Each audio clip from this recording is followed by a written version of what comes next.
Buenas tardes. Les damos la bienvenida a la primera jornada de las conferencias organizadas con motivo de la celebración de Extenda Global 2020, en las que ponentes de prestigio internacional abordan las claves del comercio internacional. Mi nombre es César Mateos y soy el jefe del Departamento de Desarrollo de Mercado en Europa, del área de promoción, desarrollo de mercados y red exterior. Estamos hoy aquí para celebrar la ponencia sobre la agenda comercial de la Unión Europea, que pretende dar una visión geoestratégica de Europa. Repasaremos los grandes acuerdos comerciales presentes y futuros y las relaciones de la UE con China y Estados Unidos. Esta ponencia será impartida por don Jochen Müller, director adjunto de la representación de la Comisión Europea en España. El señor Müller tiene un amplio currículum. Posee estudios de comunicación intercultural, ciencias políticas y deportes impartidos en Alemania, Francia y Estados Unidos, además de un doctorado en filosofía.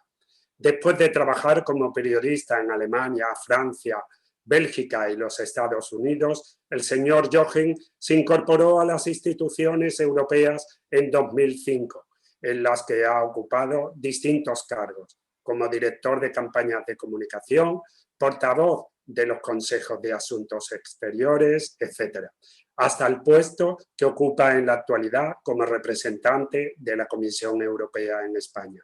Sin más, cedo la palabra a don Jochen Müller. Hola, buenos días. Pues muchas gracias a Extenda, la Agencia Andaluza de Promoción Exterior, por la invitación. Encantado estar con ustedes hoy. Y lo que tengo previsto es una presentación de 25-30 minutos sobre todo lo que es la agenda comercial de la Unión Europea y el papel del comercio internacional en la reconstrucción económica. Brevemente, para presentarme, mi nombre es Jochen Müller, soy el director adjunto de la representación de la Comisión Europea en España y una vez más, muchas gracias por la invitación. ¿Cuál es la agenda comercial de la Unión Europea? Y tengo tres pilares fundamentales. Por un lado, hay la reciprocidad y los instrumentos de defensa. En segundo lugar, la amplia agenda comercial multilateral, regional y bilateral. Y en tercer lugar, la implementación de los acuerdos con un claro enfoque en las pequeñas y medianas empresas. Empezamos simplemente para ponerlo en contexto que estas negociaciones y esta agenda comercial europea están en un contexto muy favorable a nosotros. Siempre nos percibimos que entre China y Estados Unidos somos los socios pequeños. Pues no es verdad. Este gráfico demuestra en azul aquellos países donde el mayor socio comercial de esos países es la Unión Europea. Y de hecho, todos los países de la Unión Europea somos los unos para los otros los mayores socios comerciales, con lo cual ahí incluso Europa debería estar en azul oscuro. En azul clarito son los países donde Estados Unidos es el mayor socio comercial y son bastante pocos. Y en rojo, chinos, que está aumentando su peso. Pero el mapa es bastante azul oscuro, con lo cual somos el socio principal de una gran parte del mundo y tenemos esa palanca para negociar buenos acuerdos comerciales y defender nuestros intereses. El primer pilar, la reciprocidad y instrumentos de defensa. Cada año hacemos un informe que se llama TDI, que es el informe sobre cómo los otros países del mundo respetan las reglas de juego. Y en base de eso, nosotros hacemos nuestras medidas anti-dumping o anti-subsidy, es decir, donde nosotros imponemos aranceles punitivos a otros países porque ellos ponen sus productos en el mercado europeo por debajo del precio de mercado o porque reciben subvenciones estatales que ponen en desventaja nuestra propia industria. Y lo estamos haciendo desde hace muchos años y el último informe nos ha llevado a imponer más de 140 medidas de defensa comercial. La mayoría, como ve en esta gráfica, son casi 100 contra China, en acero y en acero y aluminio, por ejemplo, donde vamos en contra de esa competencia desleal, contra Rusia, India, pero también Estados Unidos. Y con nuestras medidas que están en vigor, hemos conseguido proteger más de 300.000 puestos de trabajo en Europa. Luego, en los propios acuerdos comerciales, cada vez más les exigimos a los socios con los que negociamos reciprocidad en lo que es acceso al mercado y incluido en las licitaciones públicas.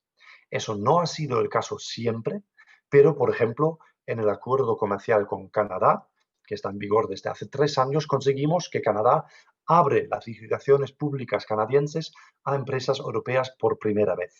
Y ya tenemos varias empresas europeas que han ganado licitaciones públicas canadienses, por ejemplo, una empresa vasca que se llama PH Fitness, que hace equipamiento para gimnasios deportivos, ha ganado a nivel federal canadiense un gran contrato anual por 20 millones de euros para vender sus productos a las administraciones canadienses. Otros instrumentos de defensa que existen ya es un nuevo reglamento donde miramos las inversiones extranjeras en sectores estratégicos. Es un marco de control que entra en vigor este octubre y donde todos los Estados miembros de la Unión Europea han tenido que adoptar legislación nacional. También tenemos una propuesta sobre un reglamento de implementación, Enforcement Regulation, para contenciosos y donde podemos imponer aranceles punitivas a aquellos países que no aceptan nuestros reglamentos de implementación de los acuerdos comerciales ya negociados. En tercer lugar, tenemos un libro blanco sobre subsidios de Estado, donde nosotros constatamos distorsiones en el mercado único, por ejemplo, en adquisiciones de empresas en Europa, licitaciones públicas o fondos europeos, cuando empresas extranjeras con subsidios del Estado ganan una licitación pública solo porque pueden ofrecer precios más bajos gracias a esos subsidios de Estado de su país de origen. Allí estamos proponiendo también legislación a los Estados miembros para poder excluir esas empresas de antemano de esas licitaciones públicas. Y últimamente hemos puesto sobre la mesa 2 planes de acciones y propuestas adicionales. Uno para la Unión Aduanera, donde queremos analizar los datos de riesgo más en detalle, establecer un centro de coordinación a nivel europeo para ayudar a los Estados miembros a mejorar su gestión de aduana, para evitar que haya problemas en aduana y para que haya más confianza también entre los Estados miembros. Y por último, un tema del que seguramente ha oído hablar es un mecanismo de impuesto sobre CO2 en frontera, Carbon Border Mechanism, donde decimos, si una empresa china, por ejemplo, nos vende un producto más barato porque no tiene que cumplir con la legislación tan estricta medioambiental europea, pues reflexionamos si no necesitamos un mecanismo en frontera para poner en pie de igualdad otra vez las defensas de en pie de igualdad las condiciones de las empresas europeas con su competencia china, rusa o de otros países terceros. Todo eso son propuestas sobre la mesa que esperamos adoptar en los próximos meses a nivel europeo y que nos ayudarán a tener instrumentos de defensa más fuertes a nivel europeo. Eso ha sido el primer pilar de nuestra agenda comercial. El segundo es la amplia agenda de acuerdos comerciales. Hoy en día ya tenemos acuerdos más de 40 con más de 70 países, tanto bilaterales como regionales y multilaterales, y este mapa enseña los diferentes grados de acuerdos que tenemos a nivel mundial. Y solo aquellos países que ven en blanco son países donde en la actualidad todavía no tenemos ningún acuerdo comercial con esos países. Es decir, con la gran mayoría de los países sí tenemos un acuerdo comercial en vigor. Ya he mencionado el acuerdo comercial que entró en vigor en el 2017 con Canadá. Allí hemos conseguido que 99% de los aranceles han desaparecido ya. Grandes avances en equipamiento médico, telecomunicación, farma, las licitaciones públicas, el acceso para las empresas europeas al mercado canadiense que he mencionado. También en el tema de la agricultura, bajadas importantes de aranceles, pero también reconocimiento de las denominaciones de origen para productos de calidad europeos en el mercado canadiense. Eso es un hito, porque algo que no existía antes, que ahora, por ejemplo, el queso manchego, los vinos Rioja, Ribera del Duero y otros están protegidos en el mercado canadiense, por supuesto los aceites andaluces, etcétera, etcétera. Sellos de calidad de producción europeo y español protegido en el mercado canadiense desde hace 3 años, y lo que hemos visto es que eso ha dado fruto a un aumento de exportación muy importante en muchos sectores industriales y agroalimentarios desde España a Canadá. Además, estos acuerdos comerciales, y eso es el caso también en el caso del acuerdo con Canadá, favorece la inversión.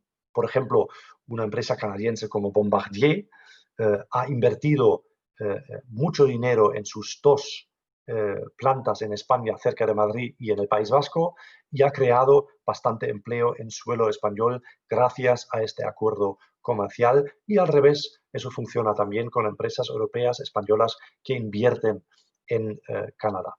También nuestros acuerdos comerciales modernos que estamos negociando siempre incluyen capítulos sobre movimiento de trabajadores, es decir, facilitación de movimiento de trabajadores para que expertos de una empresa no tengan que esperar tanto y pagar dinero para visados profesionales. También incluyen capítulos sobre reconocimiento de títulos, por ejemplo, de abogados, de arquitectos, de ingenieros, y también incluyen siempre un capítulo específico para pymes, donde intentamos bajar esas barreras comerciales justamente para pymes, también a través de la cooperación regulatoria, donde trabajamos, por ejemplo, en temas como el reconocimiento mutuo de certificaciones industriales, donde decimos nuestras certificaciones tienen objetivos y impactos similares, ¿por qué no reconocemos mutuamente el certificado canadiense para el mercado europeo y el certificado europeo para el mercado canadiense? Un ejemplo que me gusta utilizar es, por ejemplo, la ropa. Tanto en Canadá como en Europa no puede ser flamable, tiene que ser inflamable. No, es decir, que no puede coger fuego, y tenemos ensayos en laboratorio ligeramente diferentes, pero el objetivo es el mismo, con lo cual, ¿por qué no reconocemos mutuamente esos certificados que tienen la misma finalidad?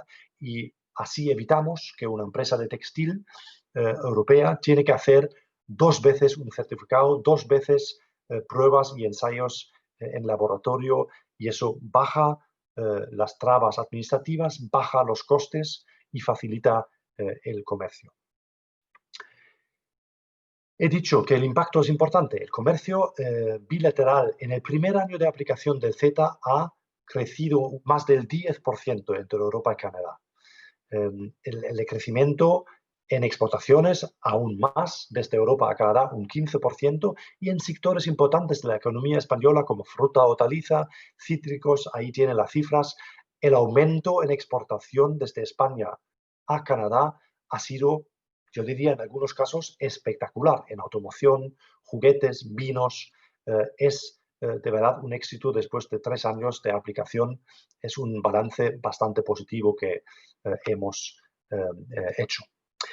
El segundo acuerdo más importante, creo, de los últimos años, que está en vigor desde hace casi 2 años ahora, es el con Japón, que son 2 de los 4 principales bloques económicos en el mundo. Ahí, muy parecido al acuerdo de Canadá, donde hemos bajado prácticamente todos los aranceles, y esta bajada en aranceles, solo la bajada en aranceles, hemos conseguido que las empresas europeas pagan ahora 1.000 millones de euros menos cada año en aranceles cuando exportan a Japón. Eso demuestra ya el claro impacto y la facilitación y el abaratamiento del comercio con Japón para las empresas europeas y españolas. Muy parecido, si no, los diferentes capítulos en agricultura, agroalimentario, aranceles y denominación de origen. También tenemos una lista larga en denominación de origen con Japón. Licitaciones públicas, también un hito muy complicado en Japón, pero hemos conseguido a nivel federal japonés y en los 50 mayores ciudades del país japonés abrir el mercado de licitaciones públicas para empresas europeas y españolas, y eso va a dar muchas oportunidades a empresas europeas para operar en el mercado japonés. Lo mismo, en un año en vigor, las exportaciones a Japón han subido casi un 7%, en carnes un 12%, productos lácticos un 10%, bebidas un 20%, cuero un 14%, prendas de vestir, textil y calzado casi un 10%, maquinaria eléctrica, aquí tiene todas las cifras, es decir, también después de un año en vigor, este acuerdo ha dado buenos resultados. Luego hay otros acuerdos más recientes. Desde noviembre del 2019 tenemos un acuerdo comercial en vigor con Singapur, que es una plataforma, digamos, aquí está, perdone, en inglés, un regional hub, es una plataforma para 50.000 empresas europeas y 4.000 empresas españolas para exportar al sureste asiático. Y en ese acuerdo hemos conseguido quitar todos los aranceles, el 100%. También hemos incluido denominaciones de origen, 140 casi, y de los cuales casi 30 españolas. Hemos incluido acuerdos sobre servicios de telecomunicación, medioambiental, ingeniería, computación y servicios tecnológicos e informáticos, y muchos estándares y certificados que hemos conseguido armonizar o conseguir un reconocimiento mutuo de esas certificaciones y estándares. Y este acuerdo está ahora en vigor un año. Animamos a las empresas que se enteren más de los detalles y que aprovechan para usar Singapur como plataforma regional para también exportar más a otros países del sureste asiático. Uno de ellos es Vietnam, y con ese país hemos conseguido también un acuerdo comercial bilateral que está en vigor desde agosto de este año. Hemos tenido la aprobación en el Parlamento Europeo en febrero de este año. En junio lo ha hecho la parte de Vietnam, y en agosto ha entrado en vigor. Y lo mismo, 99% de los aranceles están eliminados. Por ejemplo, allí tiene el gráfico, en maquinaria había antes un arancel del 35%, hoy está a 0%, farmacéutica 8% a 0%, coches hasta el 78% de arancel, hoy 0% arancel, productos lácteos 20% a 0%, vinos de 50 a 0, chocolates 30 a 0 y muchos otros ejemplos. Este es el acuerdo más reciente que hemos negociado y que ha entrado en vigor. Está todavía desconocido y muchas gracias a Extenda esta oportunidad de explicar en 2 minutos algunas pinceladas sobre este acuerdo muy reciente. Invitamos a todos a utilizar este acuerdo, porque también tenemos allí capítulos sobre licitaciones públicas, también protegemos denominaciones de origen más de 30 españolas, también incluye acuerdos sobre facilitación en servicios postales, medioambientales, marítimos, de ingeniería, financieras, etc. Y también acuerdos de inversión para productos de agroalimentarios, para productos de bebidas y otros tipos de acuerdos y capítulos en este acuerdo comercial. Y el último punto, que vale para todos los acuerdos que estamos negociando, pero no lo he mencionado todavía, en cada acuerdo comercial de los que negociamos desde la Comisión Europea, tenemos cláusulas fuertes sobre estándares medioambientales, fitosanitarios y derechos laborales. Como ejemplo, con Vietnam hemos conseguido que la parte vietnamesa ha adaptado nueva legislación nacional para, por ejemplo, prohibir el trabajo forzoso y el trabajo de niños. Es decir, cuando usted tiene debate con detractores del comercio internacional, eso se puede mencionar. Los acuerdos comerciales también influyen en la manera de nuestros socios, cómo hacen y organizan sus mercados laborales. En el caso de Vietnam, hay legislación nueva sobre derechos humanos, sobre derechos laborales, sobre estándares medioambientales y es muy positivo en ese sentido también. Pasamos a dos acuerdos que son importantes para España, que todavía no han entrado en vigor, pero ya hemos terminado las negociaciones. Es el caso de México, que es la actualización de un acuerdo existente de 2000, donde todavía no estaban cubiertos en ese acuerdo todo lo que es la industria agroalimentaria y tampoco estaba cubierto todo lo que es servicios y comercio digital. Entonces, la actualización de ese acuerdo lo hemos conseguido, hemos terminado las negociaciones ya hace varios meses y ahora estamos en la fase de ratificación. Este proceso puede durar todavía algunos meses, pero esperamos que a finales del año que viene puede entrar en vigor esta actualización del acuerdo comercial con México. Y en una situación parecida es el acuerdo con Mercosur, es decir, es un acuerdo con esos 4 países de Latinoamérica. Ya está cerrado el texto sobre la mesa y ahora estamos en la fase de ratificación del acuerdo. Hay mucho interés, por supuesto, de parte de España, pero tampoco voy a esconder que hay problemas y dudas en la ratificación por los vínculos a los capítulos de sostenibilidad, precisamente a la lucha contra el cambio climático y las políticas al respecto, sobre todo de Brasil. Y ahí está el debate todavía abierto y nosotros pensamos que deberíamos aprobar y ratificar ese acuerdo para que entre en vigor, ojalá también dentro de los próximos 12, 18 meses, para poder beneficiarnos de este acuerdo, porque sería un hito sin precedentes. ¿Por qué? Porque con este acuerdo tenemos no solo la reducción de aranceles en muchos sectores que son muy, muy altos con esos 4 países.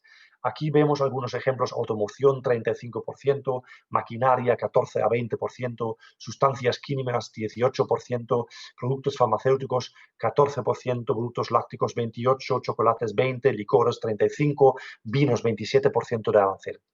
Es importante bajar esos aranceles. ¿Pero por qué? Porque tenemos esto, lo que menciono allí, la ventaja pionero.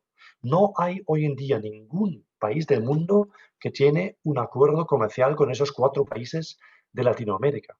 Ni China ni Estados Unidos. Nosotros seríamos los primeros. Y si nosotros conseguimos este acuerdo, pues nuestras empresas tienen también esa ventaja competitiva comparativa. Por ejemplo, en coches, nosotros tendremos un arancel cero cuando coches japoneses y Estados Unidos todavía pagan ese 35%. Lo mismo en vinos. Tendríamos un acceso con arancel cero a los 4 países del Mercosur, cuando otras partes del mundo, Australia, Sudáfrica, etcétera, que también venden vinos y que son nuestros competidores, tienen todavía ese arancel 27%.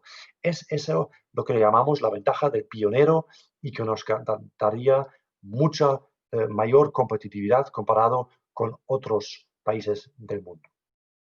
Para finalizar este segundo pilar de esa agenda comercial y de negociaciones bilaterales y regionales, mencionar que también tenemos actualmente negociaciones con Australia y Nueva Zelanda. En mayo hemos tenido la 7ª ronda y hace un mes la 8ª ronda de negociación con ambos países. Vamos muy bien y con esos dos países, creemos que podemos finalizar un acuerdo, tener un acuerdo sobre la mesa en la segunda parte del 2021, es decir, el año que viene. Lo mismo pasa con Chile.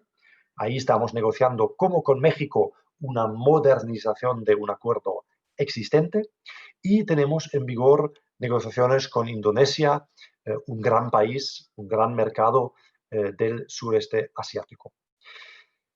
Algunas pinceladas también sobre nuestras relaciones comerciales con Estados Unidos. La situación es complicada.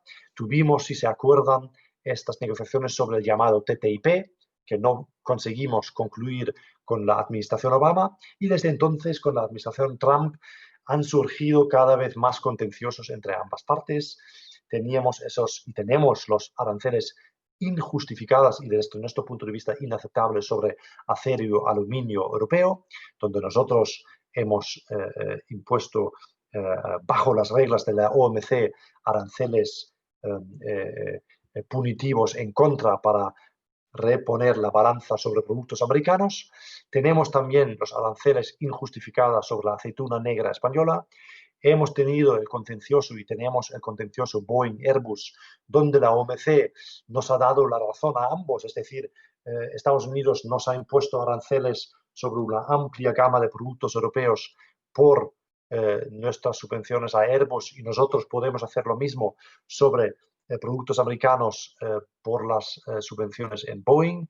Lo que les hemos dicho a los americanos es: evitemos tirarnos balas en nuestras propias piernas, negociemos un sistema Boeing-Airbus que es aceptable para la OMC y de momento con la administración Trump no hemos tenido una interlocución muy fluida y positiva. Estamos en esa situación de imponernos mutuamente aranceles. Esperamos que después de las elecciones americanas podemos desbloquear esto y ya por fin cerrar este capítulo y los otros capítulos que hemos tenido, que incluyen también esas amenazas, ¿no?, de la administración Trump de imponer aranceles sobre nuestros coches europeos. Y hemos dicho, mira, ¿por qué no negociamos en industrias donde nos interesa aranceles cero, donde todavía tenemos aranceles? Nos interesa a ambos. ¿Por qué no bajamos obstáculos para la industria y para las exportaciones?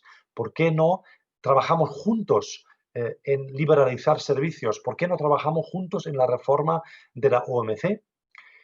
Hemos tenido un mini acuerdo hace poco para la cerámica, por ejemplo, donde Estados Unidos ha bajado aranceles. Nosotros hemos bajado aranceles sobre las vagabantes americanos, un tema importante para la administración Trump. Es un mini acuerdo macroeconómicamente insignificante, importante para las industrias respectivas como el vidrio y la cerámica, pero pensamos que deberíamos entrar en una espiral positiva, en una agenda positiva con la administración americana y esperamos que esto sea posible después de las elecciones americanas. Tengo dos temas más: China y Reino Unido. China, ahí también tenemos muchos asuntos sobre la mesa. Ya he mencionado la competencia desleal por los subsidios estatales de China a muchas industrias chinas y las prácticas de vender por debajo de precio sus productos en el mercado europeo. Tenemos nuestros instrumentos de defensa, las utilizamos, tienen efecto, funcionan, pero vamos a reforzarlas, como he mencionado en el pilar 1 de los instrumentos de defensa, con, por ejemplo, las inversiones agresivas y ocultas en sectores estratégicos y otros problemas como las transferencias tecnológicas forzadas, cuando nuestras empresas quieren operar en el mercado chino. Todo eso está sobre la mesa y estamos, yo creo, negociando bien con China, imponiendo nuestros criterios también. El objetivo ha sido a finales de 2020 para tener un mayor acceso al mercado chino, tener esa reciprocidad, eliminar restricciones cuantitativas y requerimientos de transferencias forzadas, más transparencia en el mercado chino, que es un problema para nuestras empresas, unas reglas de no discriminación, una participación equitativa en la fijación de estándares y muchos otros temas con China. Las negociaciones avanzan, pero más lentamente de lo que queríamos, y a finales de 2020 va a ser difícil, pero esperamos que en un plazo razonable vamos a tener un acuerdo de inversión con China. Reino Unido como último país que voy a mencionar. Sabe usted que ya no vamos a tener una prolongación de ese tiempo de transición que el Reino Unido ha rechazado, con lo cual a partir del 1 de enero del 2021 Reino Unido no solo va a estar políticamente fuera de la Unión Europea, algo que ha pasado ya el 1 de febrero de este año 2020, pero ya vamos a tener también el Brexit económico a partir del 1 de enero del 21. Estamos negociando la futura relación, incluido económica. La situación no está desbloqueada. Esperamos que conseguimos un acuerdo, pero hay la posibilidad de que no haya un acuerdo. Y eso es grave para ambas partes.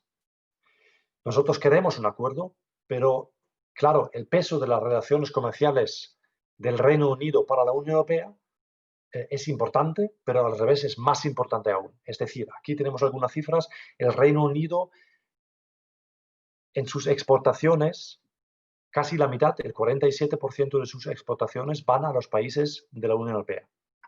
El 64% de sus exportaciones van a la Unión Europea, más los acuerdos comerciales de los cuales de momento forma parte el Reino Unido como país miembro de la Unión Europea. A Estados Unidos, Reino Unido exporta más o menos el 16% de sus exportaciones. Y al revés, las exportaciones de la Unión Europea al Reino Unido solo suponen el 9%. Es decir, un no acuerdo va a tener un efecto mucho más negativo para el Reino Unido para que la Unión Europea. Es verdad que el 9% de exportaciones es importante y un no acuerdo sería muy negativo para la Unión Europea.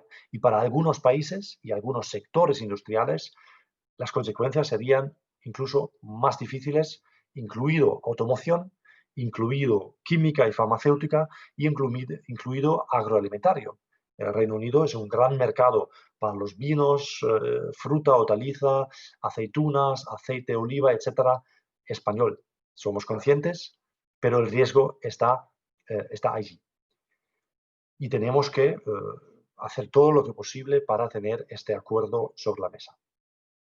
El último, y voy más rápido en esto, quiero simplemente subrayar la importancia de que una vez que tenemos estos acuerdos comerciales negociados con Canadá, con Japón, con México, con Mercosur, con Vietnam, el último, o con Singapur, es la implementación. Nosotros siempre hacemos un chequeo anual donde sacamos un informe siempre en noviembre de cada año y el del 2020 está inminente, donde vemos cómo implementamos los acuerdos comerciales existentes que están en vigor. Y lo que vemos, y esta gráfica lo demuestra, con nuestros socios, con los que tenemos acuerdos comerciales en vigor, las preferencias y las contingencias arancelarios que están en vigor están infrautilizadas. Si miramos, por ejemplo, el acuerdo con Corea, aquí en medio del gráfico, solo el 70% de las empresas europeas implementa bien o se favorece de los beneficios de estos acuerdos que ya están en vigor. Dicho de otra manera, informando mejor y aumentar la conciencia de todas las empresas y sobre todo las pymes de los beneficios de esos acuerdos comerciales, aumentaríamos un 30% de eficacia y de exportaciones probablemente de pymes europeas y españolas al país surcoreano. Y allí tenemos un reto importante y por eso la Comisión este año ha puesto sobre la marcha, aquí es otro ejemplo, en el caso de México, solo el 60% del uso de las preferencias arancelarias de hecho se utiliza de parte de las empresas, y por ello hemos puesto sobre la marcha y creado una nueva figura en la Comisión Europea, que es desde junio existe, que es el Trade Enforcement Officer, que es una persona en la Dirección Comercial de Comercio que tiene una unidad propia que vigila la correcta y mejor implementación de los acuerdos comerciales.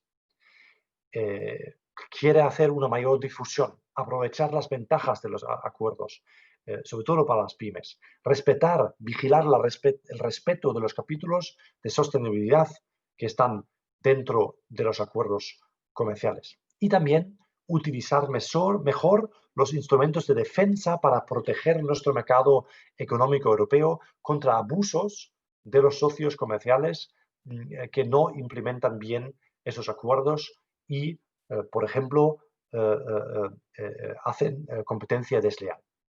Esa figura está creada desde junio, está ya operativa, por supuesto, todavía no está en velocidad de crucero, pero empieza a andar y vamos a ver en el 2021 un empuje muy importante en ese sentido desde la Comisión Europea para mejor implementar los acuerdos comerciales existentes.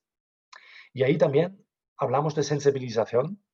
Ahí otra vez agradecemos la oportunidad como la jornada de hoy para informar a las empresas andaluzas sobre los instrumentos que existen.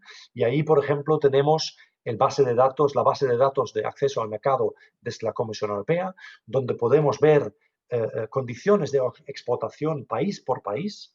Es un servicio gratuito, por supuesto, para todas las empresas, con estadísticas, con informaciones sobre aranceles, sobre barreras arancelarias y no arancelarias, burocráticas, certificaciones de más de 100 países fuera de la Unión Europea, donde cada exportador potencial puede informarse gratuito. Y las barreras comerciales allí también pueden enviar, por ejemplo, a nuestros colegas de la DG Comercio barreras y obstáculos que usted no sabe cómo superar. Y hay unos colegas en Bruselas que están para contestar a preguntas y ayudar a las empresas a superar esas barreras.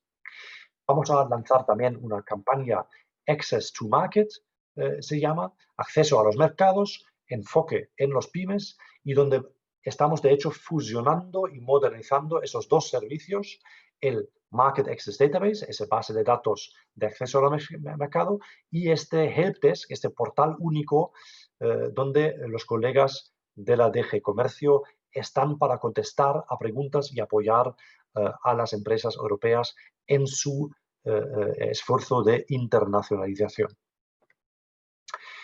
Y concluyo con una iniciativa que tenemos desde la representación de la Comisión Europea en España. Tenemos una página web, Hablemos de Comercio, donde buscamos pymes en todo el territorio que quieren alzar la voz a favor del comercio, que nos quieren contar su historia, su caso de éxito, cómo han conseguido internacionalizarse.